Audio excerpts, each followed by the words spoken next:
এইভাবে রুটি যদি একবার তৈরি করেন তাহলে লুচি পরোটার কথা ভুলে যাবেন, আমি গ্যারান্টি দিয়ে বলতে পারি।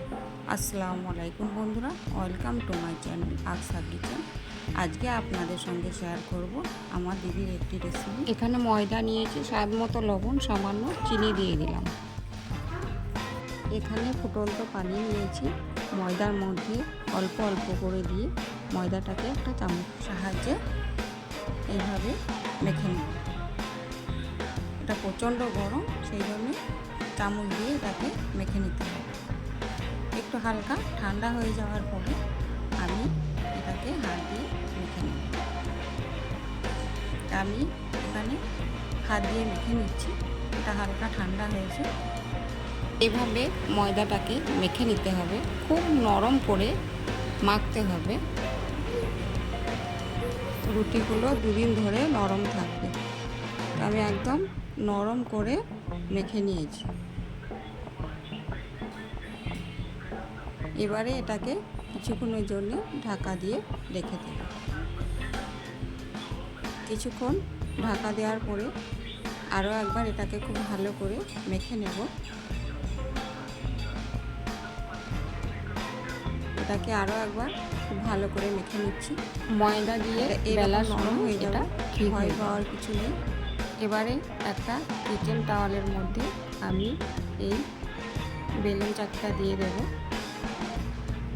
এবারে কিছুটা ময়দা দিয়ে রুটিটা বেলে নেব।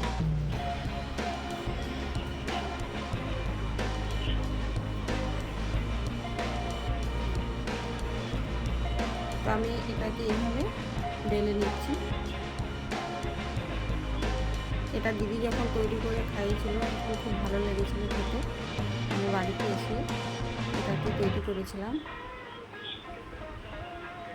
এটা খেতে খুবই ভালো লাগে, আপনারা একবার হলেও বাড়িতে তৈরি করে দেখুন। এখানে একটা ননস্টিক তাওয়া নিয়েছি, এই তাওয়ার মধ্যে রুটিগুলো দিয়ে উল্টে পাল্টে সেঁকে নেব।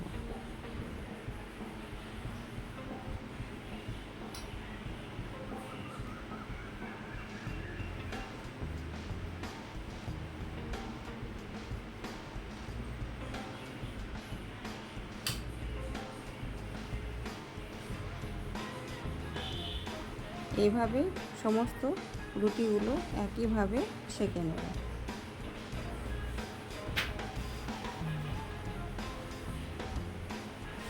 এবারে এই সেঁকে নেওয়া রুটিগুলো তাওয়ার মধ্যে দিয়ে দিতে হবে। নিয়ে নিয়েছি ঘি ছড়িয়ে দেব রুটির মধ্যে। এটাকে আরও একবার খুব ভালো করে ঘি দিয়ে ভেজে নেব। একবার হলেও বাড়িতে এই রুটিগুলো তৈরি করে দেখুন, খেতে কিন্তু দুর্দান্ত লাগে। আমার এই রুটি রেসিপিটি কেমন লাগলো কমেন্ট করে অবশ্যই বলবেন।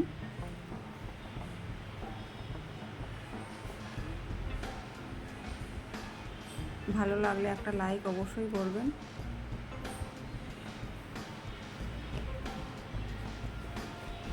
আমার চ্যানেলটিকে প্লিজ সাবস্ক্রাইব করে পাশে থাকবেন।